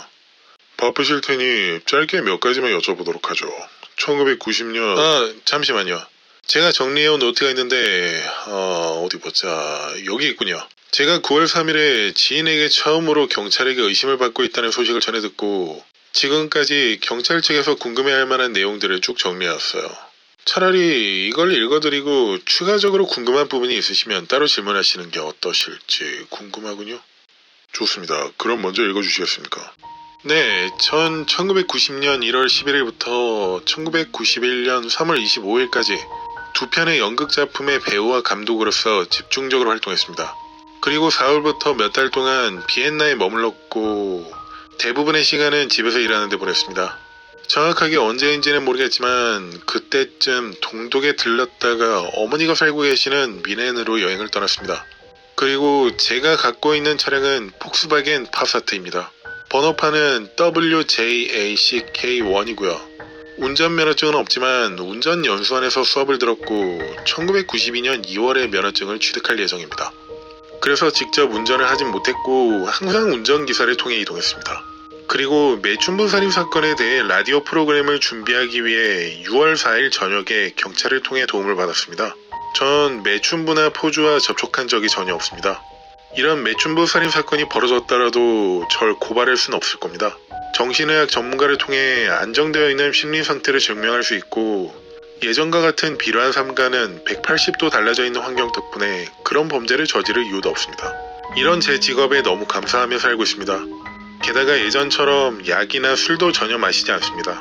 지금 이렇게 절 강력하게 의심하고 있는 이유가 과거에 살인죄로 기소당했던 것에 있다는 것을 잘 알고 있습니다. 하지만 지금의 저는 그때의 제 자신과 전혀 다른 사람입니다.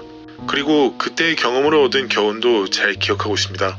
여러분들이 절 감옥에 넣겠다고 협박하더라도 사실 아무런 근거가 없다는 것을 잘 알고 있습니다. 다시 말씀드리지만 전 매춘부와 만날 필요성도 느끼지 못하며 완전히 사회화되어 있습니다. 그래도 풀리지 않을 의심을 풀어드릴 테니 폴라로이드 카메라를 준비해주세요. 전 나체로 대기하겠습니다.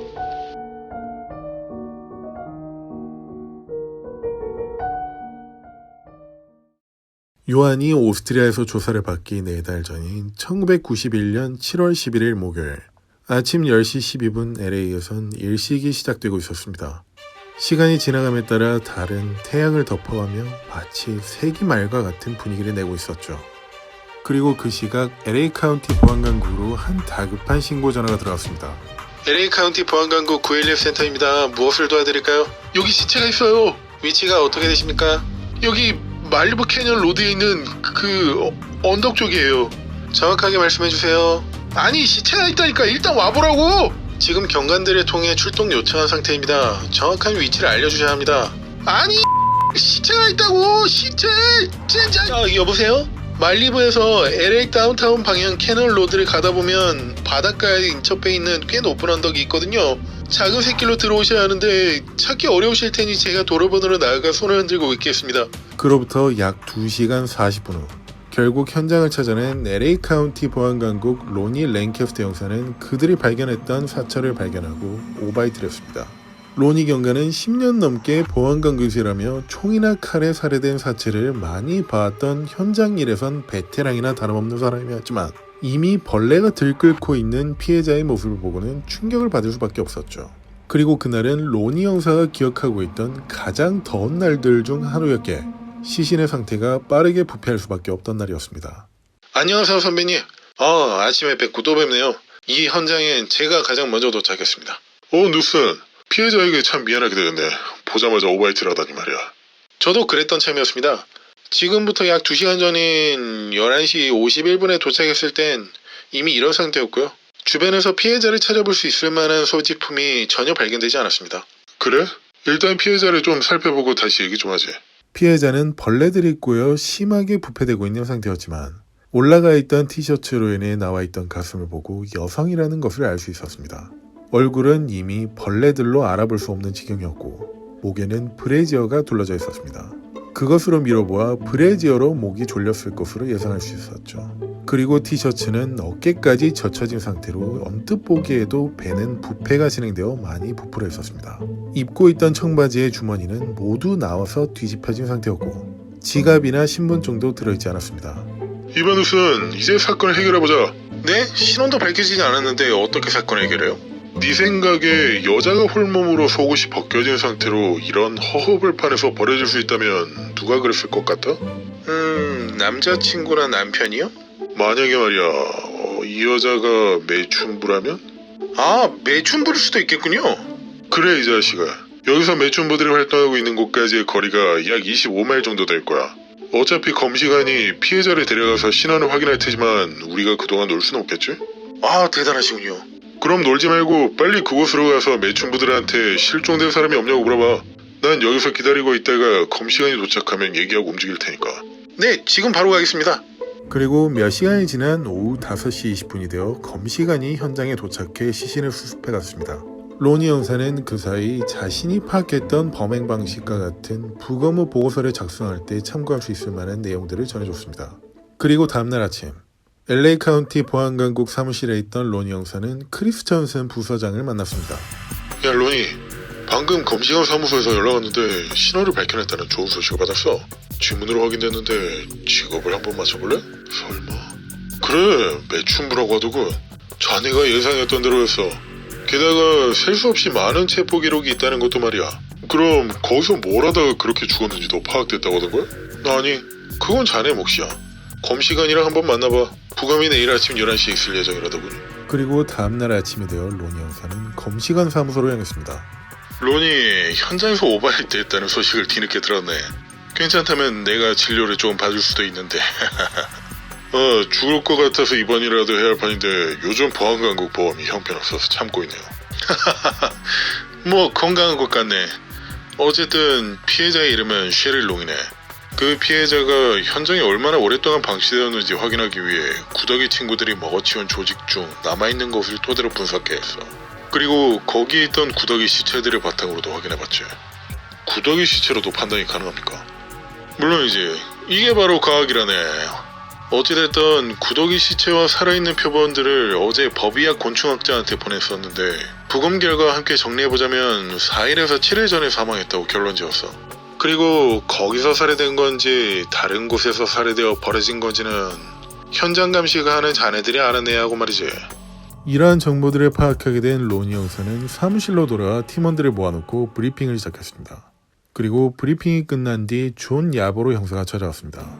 로니, 아무래도 이 피해자가 첫 번째가 아닌 것 같아. 무슨 말이야? 그러니까 범인이 살해한 첫 번째 희생자가 아닌 것 같다고. 알아낸 거 있어? 이 신문 여기 좀 볼래? LAPD에서 조사하고 있는 사건인데 매춘부가 다운타운에서 브레이지어로 목이 졸려 나체로 발견되었다고 하거든. 칼이나 총도 아니고 속옷으로 목 졸라 죽이는 방식이 흔한 것도 아니고 네가 참고해줬으면 좋겠어. 내가 보기에도 그럴 수 있다 생각이 드네. 알겠어. 로니는 곧바로 LAPD 살인사건 수사팀장인 프레드 밀러에게 연락하여 이와 같은 내용들을 전했습니다.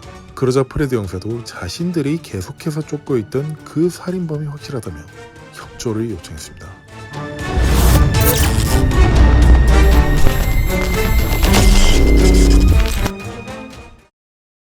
말리부의 높은 언덕에서 피해자인 셰릴 롱이 발견되기 약 한 달 전인 1991년 6월 20일 목요일 아침, 프레드 형사는 LA 다운타운 동부의 홀렘백의 걸스카우트 센터 뒤편 공터에서 쓰레기를 줍는 봉사를 하고 있던 어린 여자아이들이 여성의 사체가 발견되었다는 신고를 접수하고 현장으로 출동해 조사하고 있던 중이었습니다. 현장에 도착한 그는 어깨까지 젖혀진 티셔츠와 파란색 양말 한 켤레를 제외하고 나체 상태로 바닥에 엎드려 있는 피해자를 볼 수 있었습니다. 그리고 엉덩이와 허벅지엔 범인이 올려놓은 듯한 나뭇가지들이 있었습니다.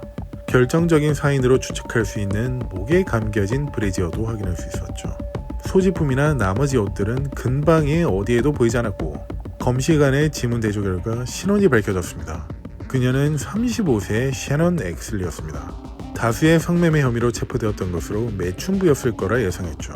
LAPD 본부에서 살인사건 전담팀에서 일하고 있던 그는 LAPD 홀렘백 지역 사건 담당 형사들을 모아놓고 간단한 현장 브리핑을 시작했습니다. 모두 잘 들으세요. 매춘부를 상대로 하는 범죄 방식은 과거에 일반적으로 칼이나 총 혹은 심각한 폭행으로 저지른 방식이 대부분이었습니다. 하지만 지금 이 방식은 피해자의 모습이 너무도 깔끔하고 옷과 소지품을 확실히 제거한 상태입니다. 일단은 속옷으로 목을 졸라 죽이는 데에서 희열을 느끼는 게 분명해 보입니다. 조만간 비슷한 피해자가 더 발생할 수 있으니 모두 많은 신경을 써주시기 바랍니다.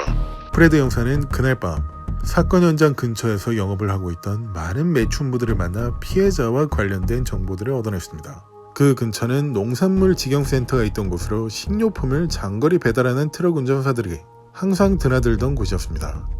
매춘부들은 핫플레이스인 그곳에서 영업을 매일 밤마다 했었고 그중 가장 인기 있는 스타일은 젊은 금발 여성이었죠. 35세의 셰넌은 신원이 밝혀지기 전까지 외모로 따졌을 때 20대 초반으로 예상할 수 있을 정도로 상당한 동안이었고 게다가 금발이었기에 운전수들 사이에서 인기가 많았다고 했습니다. 그런데 문제는 그것이 아니었습니다. 그곳은 외모가 뛰어난 매춘부들이 많았던 곳이기에 트럭 운전수들 뿐만 아니라 일반인이나 관광객들도 그곳에 많이 찾아온다는 점이었죠. 단순히 트럭 운전수들만 용의선상에 올릴 일이 아니라 LA 다운타운으로 찾아오는 혹은 살고 있는 약 450만 명의 남성을 모두 올려야 하는 상황이었습니다. 한마디로 용의자를 추려낼 수 있는 증거가 더 필요하다는 것이었죠. 그렇게 시간은 약 일주일이 지나갔습니다.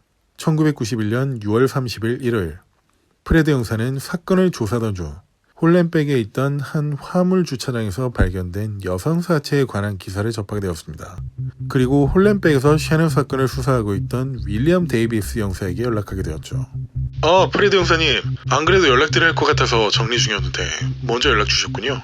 먼저 피해자는 33세의 아이린 로드리게스라는 여성으로 4명의 자녀와 남편, 이렇게 같이 살고 있던 평범한 여성입니다. 그리고 과거 범죄 이력을 보니 불법 성매매와 불법 약물 소지 혐의가 있더군요. 전형적인 약쟁이 매춘부이지만 가족에게 책임감이 있어 보이더군요. 거주지는 텍사스의 엘파소로 사망하여 발견된 위치와는 상당히 거리가 있어 남편에게 연락해보니 LA에 있는 부모님 집에서 머물기로 한다면서 약 2달 전인 4월 달에 떠났었다고 합니다.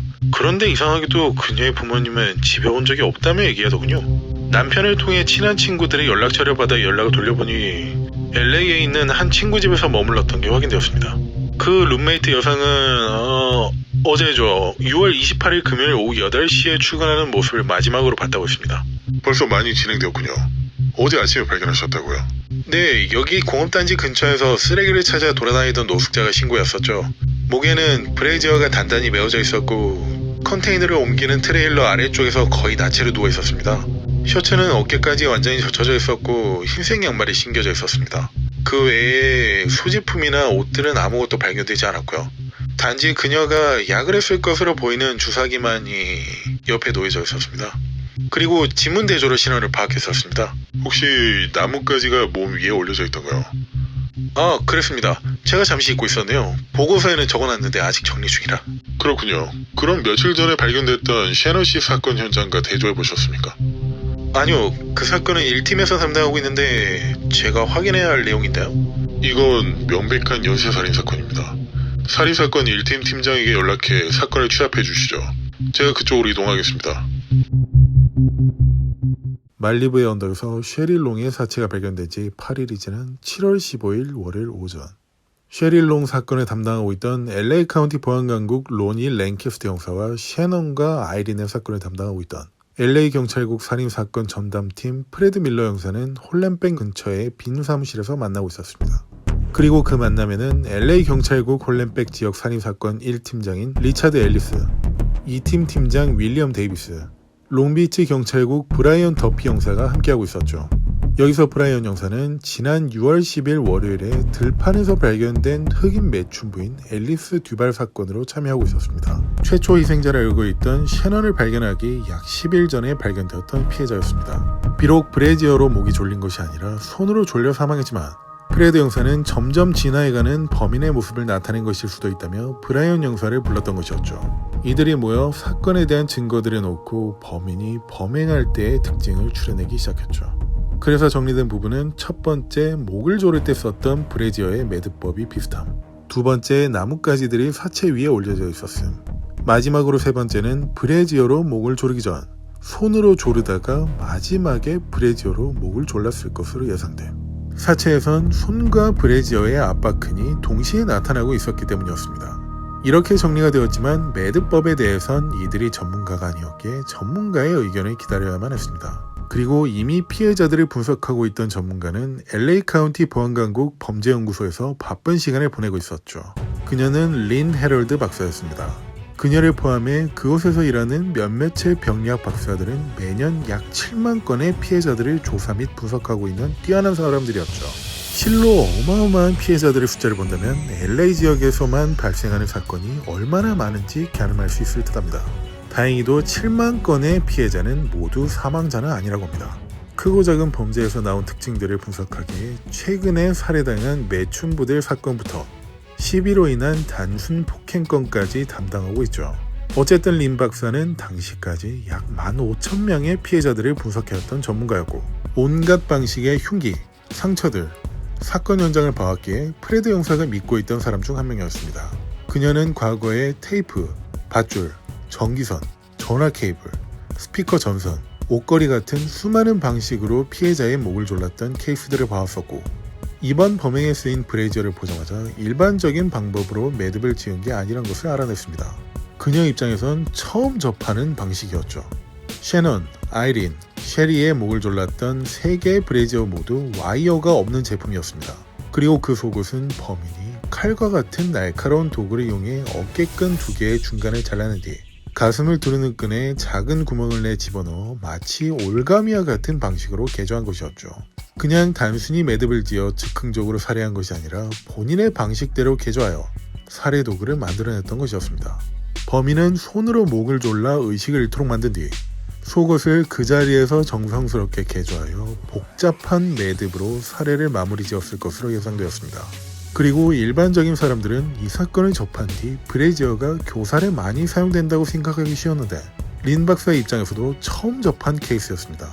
게다가 와이어가 있는 브레이저라는 신축성이 거의 없어 범인이 목을 조르는데 큰 불편함이 느껴지지 않았을 테지만 당시 3명의 희생자들에게 사용되었던 속옷은 신축성이 좋은 끈으로 되어 있어 연습을 정말 많이 하지 않는 사람이라면 목숨을 잃도록 하긴 힘든 제품이었습니다. 쉽게 생각하자면 그 속옷으로 목을 먼저 졸랐는데 죽지 않자 손으로 마무리하는 방식이 되어야 일반적인데 그 반대의 경우라서 전문적으로 계획하고 연습한 범인이라 생각할 수 있었죠. 그렇게 분석이 끝나갈 때쯤 프레드 형사는 그녀를 찾아왔습니다. 박사님, 어때요? 상당히 흥미로워요. 일단 범행 도구로 사용된 속옷을 보면 범인이 칼로 개조한 것을 알 수 있어요. 전 수많은 범행 도구들을 봤지만 이런 건 처음 접했거든요. 속옷 3개가 모두 같은 방식으로 개조되어 있어요. 틀림없이 이건 범인이 자신의 범행을 감추려는 생각이 전혀 없다는 거예요. 그럼 확실히 같은 범인이 행한 범죄라는 거죠?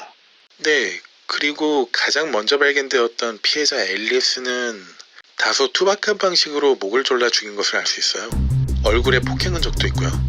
3명의 피해자를 범행했던 범행의 방식과는 상당한 차이점이 보이죠. 따라서 셰넌 씨, 아이린 씨, 셰리 씨만 같은 범인의 희생자로 예상됩니다. 제가 생각했던 것과 거의 일치하는군요. 감사합니다, 박사님. 프레드 형사는 곧바로 다른 형사들과 만나 사건 현장을 함께 돌며 조사를 이어갔습니다. 먼저 범인은 홀란백 7번가에서 피해자들을 태웠던 것으로 예상했습니다. 그곳이 핫플레이스였고 첫 번째 희생자인 셰넌이 그 주변에서 발견되었기에 그렇게 가정한 뒤 동선을 파악하기로 했습니다. 첫 번째 피해자는 핫플레이스인 7번가 근처의 대형 빌딩 뒤편, 두 번째 피해자는 그 주변 공장지대의 대형 트레일러 아래, 세 번째 피해자는 다운타운에서 약 45km 떨어진 외곽의 언덕. 가장 눈에 띄는 차이점은 사람들에게 잘 발견되는 곳인지 아닌지였습니다. 대형 빌딩의 뒤편은 사람들이 잘 다니진 않지만 시내 한복판으로 충분히 사람들에게 금방 발견되는 위치였죠. 그리고 두 번째 피해자는 공단 지역이었지만 트레일러 바로 아래 대놓고 놔뒀기에 근무자에게 금방 발견될 수 있는 위치였습니다.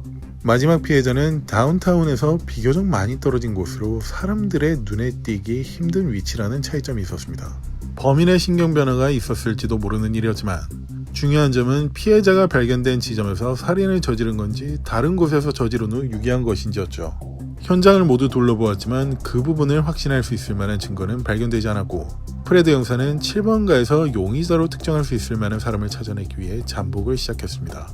거기서 일하고 있던 매춘부들에게도 자신들을 체포하러 온 게 아니라 살인사건 용의자를 체포하기 위해서라고 설명했죠. 그리고 프레드와 몇몇의 형사들은 그곳을 이용하던 모든 차량의 번호판들을 기록하기 시작했습니다.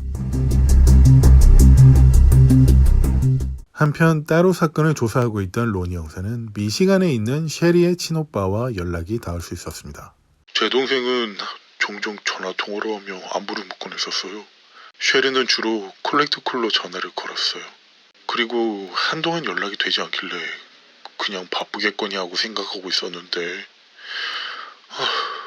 로니 형사는 모든 상황을 따져보기 위해 한 번이라도 연락했던 모든 사람들에게 연락을 취하던 중 어렵게 친오빠와 연락이 닿을 수 있었던 것이었습니다.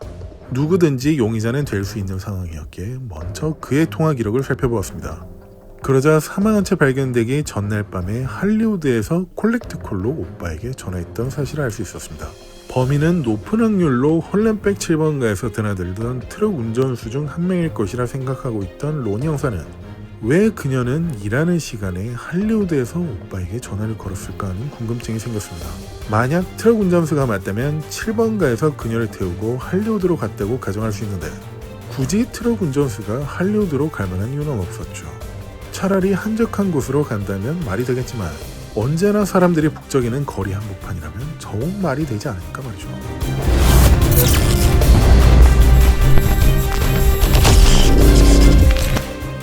마지막 희생자인 셰리가 발견된 지 한 달이 지나갔습니다.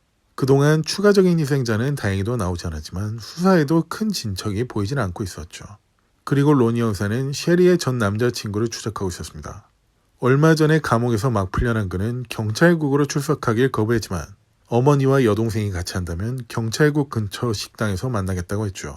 데이브 레스 씨 반갑습니다. 전 연락드렸던 로니 랭캐스터 형사입니다. 일단 전 셰리를 죽일 수 없었어요. 올 초부터 감옥에 있다 나왔거든요. 완벽한 알리바이군요. 이미 확인했지만 말이죠. 그럼 왜 저를 부르신 거죠? 셰리 씨를 폭행해서 수감생활을 하신 걸로 알고 있는데 자세히 설명 좀 해주실 수 있겠습니까?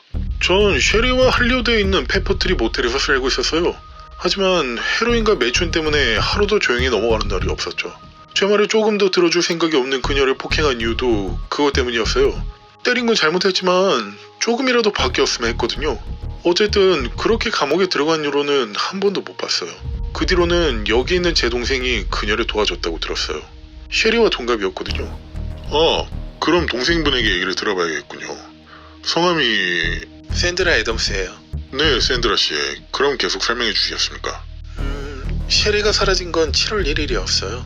제가 좋아하는 드라마가 하던 날이라 월요일이라는 것까지 기억하고요. 어쨌든 이른 저녁에 셰리가 묵어있던 할리우드의 바인 모텔로 드레스를 한 벌 갖다 줬었어요. 그 뒤로는 한동안 못 만났었고요. 드레스라... 네, 다른 연락은 없었습니까? 네, 그 뒤로 연락도 없어서 도움이 필요하지 않다고 생각했죠. 그렇군요. 여러분들 어려운 시간 내어주셔서 감사합니다. 식사 비용은 제가 지불하고 가보겠습니다. 로니 형사는 곧바로 그녀가 마지막으로 묵었을 것으로 보이는 바인 모텔로 향했습니다. 안녕하십니까. LAPD에서 나왔습니다. 혹시 이 여성을 기억하십니까? 당연하죠. 저희 모텔 단골이신걸요. 그런데 지금 못 본 지가 한 달도 더 된 것 같네요. 혹시 이 여성분이 최근에 체크아웃했던 게 언제인지 확인할 수 있을까요? 잠시만요. 어디 보자. 셰리... 찾았어요. 7월 3일 밤 11시네요. 7월 3일이면 수요일이군요? 네, 달력에 수요일이라고 되어 있으니 수요일이 맞겠죠? 감사합니다. 이것을 보고 그녀는 모텔에서 나와 곧바로 범인을 만났고 범인은 그녀를 태워 말리부로 향하던 중 살해했거나 시내 어딘가에서 살해당한 후 말리부에 버려졌다고 생각할 수 있었습니다. 하지만 후자보다 전자가 범행하기에 훨씬 안전하다는 생각에 이런 가정을 세웠습니다.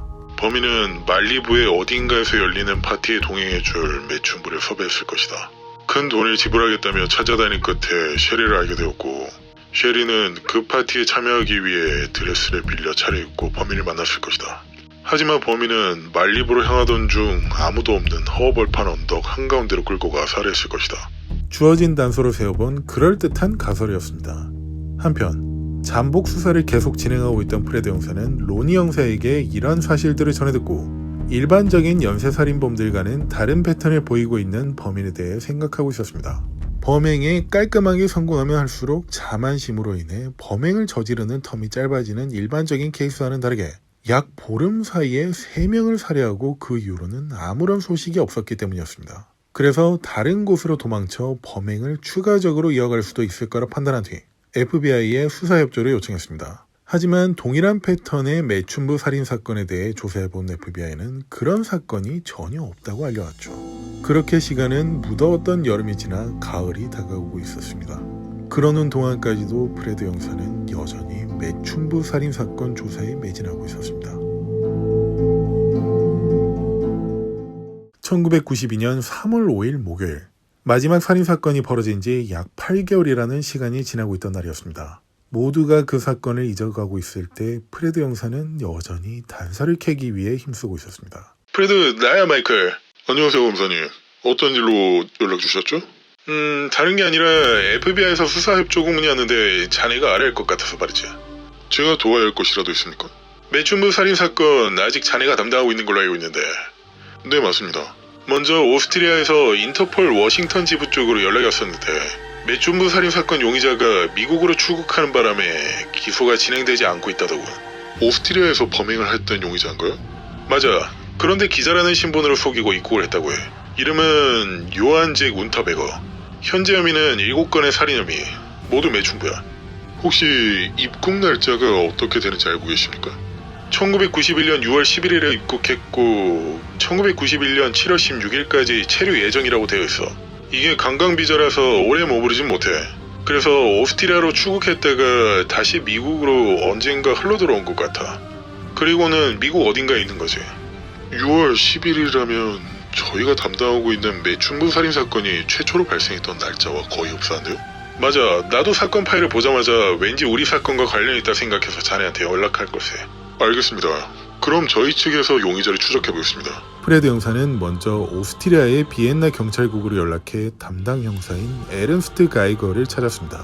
그리고 요한이 미국에서 사용하고 있는 신용카드에 대한 정보를 요청했죠. 해당 기록을 넘겨받은 프레드 형사는 미국에 도착해 가장 먼저 사용했던 카드 내역을 확인했습니다. 그곳은 LA 국제공항에 있던 마라톤 렌터카였죠. 곧이어 그곳으로 찾아간 프레드 형사는 미국에 도착한 당일인 6월 11일에 도요타 코롤라를 렌트한 것으로 확인할 수 있었습니다. 그런데 이상한 점은 6월 20일에 조수석 쪽 앞유리가 금이 간 상태로 차를 반납했다는 것이었죠. 요한이 작성했던 파손 사연은 돌멩이가 유리를 쳤다고 되어 있었습니다. 하지만 그 차량을 렌트했던 기간은 셰넌이 살해당했던 날짜로 그녀가 저항하다 머리나 몸이 부딪혀 금이 갔을 거라 예상할 수 있었죠. 그리고 요한이 머물렀던 호텔에서 결제한 내역을 확인하고 셰넌과 아이린이 발견된 곳에서 고작 몇 블럭 떨어진 세실 호텔로 향했습니다. 호텔의 기록에 따르면 그는 6월 11일에 체크인 후 7월 2일에 체크아웃한 것으로 나와 있었죠. 미국으로 입국한 당일부터 마지막 희생자인 셰리가 실종되기 바로 전날에 체크아웃한 곳입니다. 아이린이 실종되기 3일 전이기도 했습니다. 그렇게 그의 발자취를 쫓아간 지 일주일이 지난 3월 12일 목요일, 프레드 형사는 플로리다의 마이애미에 있던 한 호텔의 수영장에서 태닝을 하고 있던 요한 잭 운테베그를 만나 체포할 수 있었습니다. 당신 누군데 날 체포하는 거예요? 전 LAPD 프레드 형사라고 합니다. 당신을 불법 체류 및 오스트리아에서의 살인 혐의 7건, 미국에서의 살인 혐의 3건으로 체포합니다. 살인이라뇨. 형사님, 농담이 너무 심하시네요. 제가 체류 기간을 연장하지 않은 외국인이라고 해도 살인 혐의까지 뒤집어 씌우는 거 아니라는 생각이 드네요. 자세한 건 LA로 돌아가 말씀해 주시죠. 그렇게 프레드 형사와 동료 형사 요한은 LA 경찰국으로 향했고 이 소식을 오스트리아 비엔나 경찰국의 가이거 형사에게 전했습니다. 축하드립니다, 프레드 형사님. 몇 달 동안 아무런 소득이 없었는데 가이거 형사님 덕분에 체포할 수 있었네요. 감사합니다. 그런데 아마 요한은 형사님을 기다리고 있었을 수도 있습니다. 그게 무슨 말씀이시죠? 미국으로 출국한 이유도 그것 때문으로 보이는데 오스트리아가 아닌 미국에선 오스트리아에서 저지른 혐의에 대해 재판을 할 수 없다는 걸 알고 있기 때문에 일부러 체포당했을 수도 있다고 생각해요. 그래요? 전 요한이 LA에 있는 매춘부 3명을 살해했다고 생각하는데요. 3건의 연쇄살인은 미국에서 사형감입니다. LA에서도 그런 일이 있었나요? 혹시 증거는 수집된 상태입니까? 아니요. 하지만 이제 용의자가 잡혔으니 DNA 대조를 할 수 있으니까 그건 문제가 되지 않을 거란 생각이 드네요. 좋아요. 그럼 해당 사건들로 기소할 수 있다면 굳이 오스트리아로 이송해주지 않으셔도 되겠군요. 오스트리아에선 기껏 해봤자 종신형의 호텔 같은 감옥에서 머무를 테니까요. 네, 제가 책임지고 진행시켜보겠습니다. 다시 연락드릴게요. 그리고 몇 시간 뒤 LA 경찰국으로 도착한 요한과 프레드 형사는 신문실에 자리했습니다. 요한 운테베거 씨, 지금 전 당신의 혈액과 머리카락 샘플을 채취할 수 있는 영장을 신청한 상태예요. 몇 분 걸리진 않을 겁니다. 불법 체류가 그렇게 무거운 죄였나요? 여전히 여유 만만하시군요. 당신 DNA 샘플은 저희가 살인 피해자인 아이린과 셰넌의 성폭행 키트와 비교할 수 있는 결정적인 증거예요. 검사가 끝난 후에도 웃을 수 있는지 궁금하군요. 뭐 그거야 두고 보면 알겠죠. 그리고 몇 시간이 지나 오후 6시가 되었습니다. 여기 콜라를 마시면 머리가 상쾌해지고 많은 기억들이 떠오를 겁니다. 여기서 이렇게 절 신경 써주는 사람은 형사님뿐이군요. 자, DNA 대조 결과가 나오기 전에 자백하신다면 미래가 조금 달라질 수도 있을 거예요. 가스실이 일반 수감실로 말이죠. 뭘 알고 싶으신 거죠? LA로 온 목적, 당신이 머물렀던 곳들, 만났던 사람들, 그 사람들과 무엇을 했는지요. 그리고 그런 것들보다도 당신이 왜 그런 바보 같은 옷을 입고 있었던 건지 알고 싶군요. 제 카우보이 복장이 그렇게 싫었어요? 전 텍사스에서 태어나 자랐습니다. 거기서도 그런 바보 같은 복장을 하지 않거든요. 뭐 좋아요. 모두 말씀드리죠. 요한은 매춘부, 노숙자들에 대한 글을 쓰기 위해 LA로 왔다는 말로 시작했습니다. 그리고 LA에서 만난 사람들, 했던 활동들 모두 상세히 털어놓기 시작했죠. 그것을 듣고 있던 프레드 형사는 지나치리만큼 상세한 기억에 대한 진술을 듣고 깊은 인상을 받기 시작했습니다. LA에 있는 동안 캐롤라이나라는 세시로테의 안내원과 데이트를 했고 그녀와 무엇을 했으며 3명의 매춘부를 만났는데 그중 1명은 백인, 2명은 라틴계 여성이라고 했죠. 그리고 전 아무도 죽이지 않았습니다. 그렇게 프레드 형사와 요한의 심리전은 계속해서 이어졌고 다음 날이 되어 마이클 검사에게 연락이 왔습니다. 프레드, 요한이 자백할 것 같나? 이 사람은 꽤 똑똑한 사람 같군요. 제가 여지껏 겪어봤던 범인들과는 완전 다른 사람입니다. 기소하려면 자백이나 DNA 대조 결과가 나와야 할 텐데 자네 말을 들어보자면 자백을 받아내기 힘들어 보인다는 거지? 직접 증거를 제시하기 전까진 자백을 받아내기 힘들 것 같긴 한데 계속해보겠습니다. 지금 우리 문제는 시간이야. 시간이 너무 부족하다는 거지. DNA 대조 결과가 나오려면 최소 3개월 이상 걸린다고 하는데 우린 요한을 5월 27일 이전에 오스트리아로 인도해줘야 해. 용의자 인도 조약 기간으로 따졌을 때 그런 건가요? 그렇지. 지금으로선 자백도 가능성이 없겠고 기한이 넘어가면 오스트리아로 인도해야 해서 기소할 수가 없게 되는 거지. 힘 닿는 데까지 노력해보겠습니다. 프레드 형사는 사건을 담당했던 로니 형사도 함께 참여시켜 요한을 상대로 자백 유도 신문을 해봤지만 무용지물이었습니다. 그렇게 시간은 5월 27일이 되어 요한은 오스트리아행 비행기를 타고 떠났습니다. 오스트리아에 도착한 그의 곁에는 2명의 연방보안관이 동행하고 있었는데 현지 기자들까지 함께하자 마치 국빈이 도착한 듯 분위기를 연출하기도 했죠. 그렇게 곧바로 7건의 매춘부 살인사건 혐의로 기소된 요한은 자신이 피해자들과 관련된 어떠한 증거도 없을 거라 생각하고 뻔뻔하게 생활하기 시작했습니다. 하지만 그가 LA로 떠난 후 오스트리아 현지에선 그렇지 않았습니다. 그의 차량인 BMW에선 결정적인 증거물들이 발견되었기 때문이었죠. 먼저 한 여성의 머리카락으로 DNA 대조 후 체코의 프라하에서 변사체로 발견되었던 블랑카 씨의 머리카락으로 확인했었습니다. 그리고 브루닐디 씨의 사체에서 발견된 작은 붉은 섬유는 요한의 집에 있던 스카프의 섬유와 일치하는 것으로 확인되었습니다. 그렇게 시간은 흘러 1994년 4월 20일 수요일 그가 미국에서 오스트리아로 이송된 지 약 2년이 지났을 때였습니다. 수많은 언론사에서 세계 재판이라고 칭하던 요한 운테베거의 재판이 있는 날이기도 했죠. 오스트리아 역사상 그렇게 많은 살인 혐의로 기소된 사건은 단 한 건도 없었기에 전 국민이 주목할 수밖에 없었습니다. 참고로 오스트리아 여성 7명, 미국 여성 3명, 체코 여성 1명으로 총 11명에 대한 살인 혐의로 진행되었습니다. 게다가 원고 측 증인으론 스위스, 독일, 오스트리아, 미국 등 최고 법의학 박사들, LA와 체코 피해자들의 유족까지 참석하게 되었죠. 글로벌한 스케일의 이 재판은 오스트리아 역사상 찾아볼 수 없는 2달이라는 긴 시간 동안 진행되었고 참여한 배심원은 8명이었습니다. 미국 법과는 다르게 당시 오스트리아에선 과반수만 넘으면 특정형에 대해 집행되도록 되어 있었습니다. 따라서 요한은 오스트리아에서의 명성과 지위를 사용해 배심원 중 4명 이상만 설득에 성공한다면 가벼운 죄나 혹은 무죄를 선고받을 수도 있는 상황이었죠. 그리고 2달의 시간은 흘러 6월 29일 수요일이 되어 모든 재판은 끝이 났고 배심원단의 판결 및 판사의 선고만이 남아있게 되었습니다.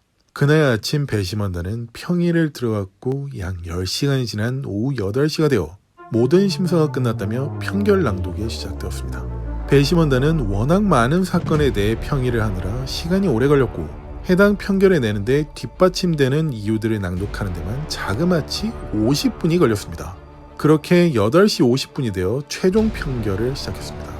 피고인 요한 잭 운테베거에 대한 11건의 모든 혐의 중 6명의 배심원은 찬성, 2명의 배심원은 반대로 9건에 대한 혐의를 유죄로 판단합니다. 한마디로 정리하자면 9건의 살인 혐의에 대해 유죄가 선고된 것이었습니다. 그리고 판사는 그에게 가석방 가능성이 없는 종신형을 선고했습니다. 그것은 과거 오스트리아에서 전례 없이 무거웠던 징역형이었습니다. 판사는 그에게 마지막으로 할 말이 있는지 물었습니다. 항소할 겁니다. 이 소식은 오스트리아 전역으로 퍼져나갔고 많은 시민들은 환호를 했으며 모든 술집은 사람들로 가득 차 축제의 분위기를 이어갔습니다. 이런 분위기는 그를 사랑하고 아껴줬던 많은 고위층 인사들에게 더 크게 다가온 듯 보였습니다. 그런 축제의 밤이 지난 6월 30일 목요일 새벽 6시 라디오에서 흘러나오고 있던 아나운서의 목소리가 들렸습니다. 세계의 재판을 끝낸 후 유죄 판결을 받았던 오스트리아 예술사회가 낳은 끔찍한 악마 요한잭 운테베그가 새벽 3시 40분에 자신의 수감실에서 목을 메어 사망한 채 발견되었습니다. 석방된 후 자신의 삶을 누구보다도 더욱 가치 있게 남들을 위해 살아갈 수도 있었던 요한잭 운테베거. 하지만 누구보다도 더욱 초라하게 목을 매 자신의 삶을 끝내버렸습니다. 전 그의 여성에 대한 사고방식을 엿볼 수 있는 한 시를 마지막으로 여러분들께 들려드리고 싶습니다. 아름다운 여인의 죽음만큼 멋진 시적인 주제는 없다. 여성들은 치즈 수플레와 같다. 오븐에서 갓 나온 치즈 수플레는 겉은 바삭바삭하며 속은 촉촉해 신선한 느낌을 준다. 하지만 촉촉한 속은 숙성되지 않아 소화시키기가 어렵다. 여자들은 나이가 들면 껍데기가 예쁘지 않을 수는 있지만 속은 더 발달한다. 여자는 사랑받기 위해서 아름다워야 하는 나이가 있고 아름다워지기 위해서 사랑받아야만 하는 나이가 있다. 이 시는 그가 예전 종신형을 받기 전날에 작성한 시로서 그의 문학적인 느낌을 엿볼 수 있습니다. 과연 이 끔찍한 살인마는 자신이 써냈던 베스트셀러 소설인 연옥이라는 곳으로 갈 수 있었을까요? 아니면 곧바로 지옥으로 떨어졌을까요? 저는 쇼킹TV 동순이었습니다. 긴 시간 감사합니다.